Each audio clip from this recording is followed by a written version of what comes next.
The soul's change of abode. Death of the body. BD number 6817. April 28, 1957, the soul's change of abode. Death of the body. The soul is your actual self which is immortal, which merely changes its abode after the death of the body, which has concluded its earthly progress in order to continue maturing in other spheres if it does not stay in opposition to me and thus descend into the abyss. Hence the thought that you don't have to fear death should make you very happy, that you will live although you have to leave this earth. And that this life is far more pleasant and joyful than earthly life as a human being could ever be. You should look forward with cheerful anticipation to the day when your external cover will be taken from your real self, when all heaviness will fall away from you and you will be able to easily and lightheartedly lift yourselves up into your true home, which truly offers you inconceivable splendors. You should rejoice at the fact that there is no death for you because your soul will merely experience a change of abode which can make it infinitely happy. Why do you therefore fear death or anticipate the end of your earthly life with unease? Why has death become a horror for you humans? Why does it trigger in you a feeling of fear when, in reality, it is just a transition into another sphere after all? Because you unconsciously sense that you did not live your earthly life correctly, and because your soul is not acquiring the light which would take all its fear away.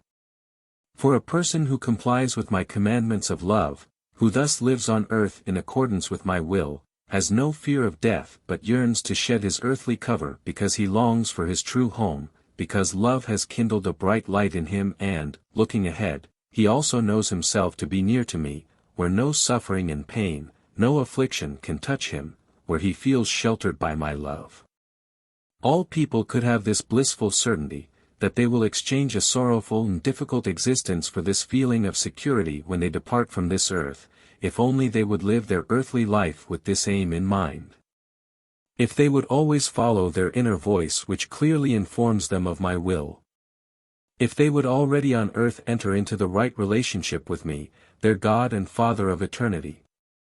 The thought that their existence ends with the body's death is already the best evidence that the person's way of life does not correspond to my will, for this idea comes from the opposing spirit's influence wanting to prevent people from gaining correct realization and therefore also constantly increasing their desire to enjoy earthly existence to the full. For these people do not believe in the immortality of their soul, they impose on it the same restrictions as is the fate of the external frame. And thus they try to savor earthly life in every way, only ever considering their body but not their soul which, after physical death, has to accept a rather uncertain fate, which will be unable to experience the splendors of its true home, since due to its imperfect disposition it cannot find admission to the spheres where inconceivable beatitudes await it. Although it is still possible for the soul to detach itself from the abyss and enter into higher spheres, it nevertheless requires far more effort and exertion than on earth and will be impossible without help, yet even then the soul will have to muster its own will, which is far easier on earth.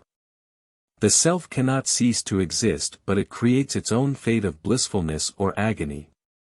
And only when people no longer consider their body as being alive, but learn to recognize the soul within the body as their actual self, only when they learn to believe in the immortality of their soul, will they live more responsibly on earth and then no longer fear death either, which only concerns the earthly body but not its indwelling soul. Then they will live in accordance with his will and long for the hour when the soul will be allowed to leave its external cover in order to then enter the kingdom which is its true home. Amen.